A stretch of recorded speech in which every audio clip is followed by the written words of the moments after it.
Everybody, our workout for 724 is as follows. We're gonna start with a warm-up. That warm-up is gonna be 5 minutes long, and we're gonna do a descending triplet. The rep scheme is 10, 8, 6, 4, 2. So what movements are we doing? We're gonna start with some leg ups. That is taking your legs, pulling them straight up. Knee ups are also acceptable. One leg can be straight, one can be bent, whatever you wanna do. Now, for any reason you can't do these, we can sub for a sit-up movement. Either one of those is fine. So 10 of those. Then we're gonna go to deadlifts. So our deadlifts are merely bringing an object from the floor, which you guys already know, from the floor to the waist. Can be done kneeling as well. If we're seated, I really like what Vicky's been doing lately, where we're seated on top of an object and we have both the weights or one weight at our side and we lean forward and lean back. Deanna, if you're gonna be participating, I'd love to see if we can get a similar setup that we have with Vicky, with a nice little stool to sit on to get some deadlift work and easily transfer from the floor to the stool. So that's our second move, 10 leg ups, 10 deadlifts. Then for every round, we're gonna do a 30-second side plank. You choose which side you want to do, and you alternate sides per round. So for the first round, we try to get 30 seconds per side or on one side. The side plank can be an arm plank, it can be a forearm plank, you can have your knees on the ground if you need to, or it can just be some movement this way. Whatever works. 30 seconds will be good. If you need to do less, do less. So we do 10 leg ups, 10 deadlifts, 10 or 30 seconds of a side plank. Then we do 8, 8, and 30 seconds on the other side, 6, 6, etc., etc. We'll do that until the 5-minute ends. You probably won't finish all the way down to 2. This is just meant to be a different stimulus. Okay, so that's our warm up. Our next piece is gonna be another long piece, very similar to what we did Wednesday. In the respect that it is an interval and we're doing 5 rounds. This time the work's gonna be a little bit longer. Last time we were going for 2 minutes, 2-minute pieces of work. This time it's gonna be closer to 3, and we're gonna have less rest. Last time was 90 seconds, this time is 1 minute. So let's talk about what we're doing. So the first move is gonna be 25 to 50 jumping jacks. Any variation, standing, seated, or on the floor. Then we do 8 to 16 clean or squat cleans, or a clean plus a squat. We did these on Wednesday. So we clean it up and then we squat the weight down. It can be done standing, kneeling, or on the floor.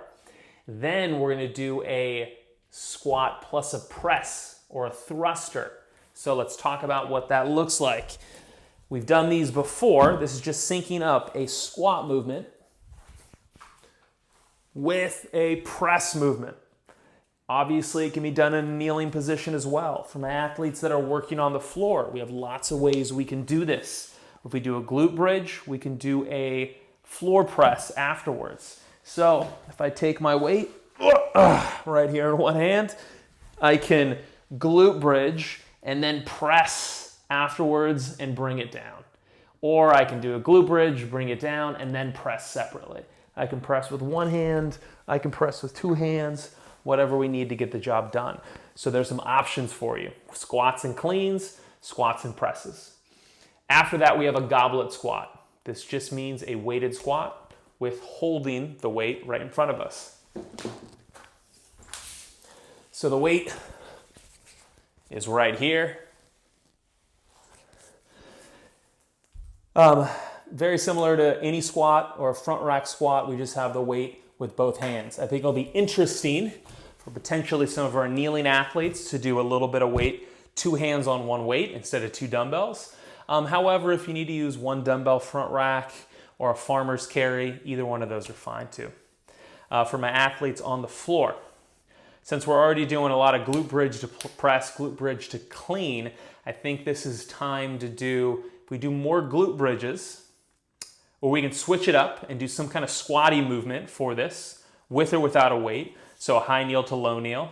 Deanna, if you're feeling up for it. Vicky, same thing, sit to stand here with or without weight. or maybe a weighted glute bridge. We already got a lot of glute bridges without weights, with the clean and the press, maybe adding some weight to the glute bridge.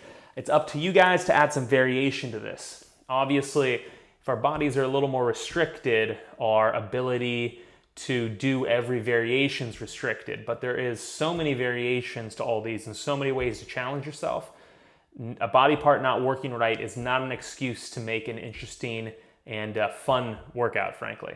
So think through what other way you want to work on your glute bridge if you choose to do a glute bridge again for the last one to make it interesting. Okay, so those are our moves. Jumping jacks, clean to squat, squat to press, thruster, goblet squat, 4 to 8 of those, and then we rest for a minute. That's round 1. The work in this should take about 3 minutes. So jumping jacks, squat cleans, thrusters, and goblet squats should take about 3 minutes to get through a round. No longer than that. Scale the reps and the weights and the complexity accordingly.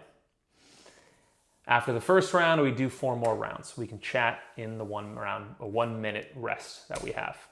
Guys, I think that is all I need to say about the workout. Look forward to seeing you tomorrow. Practice these movements.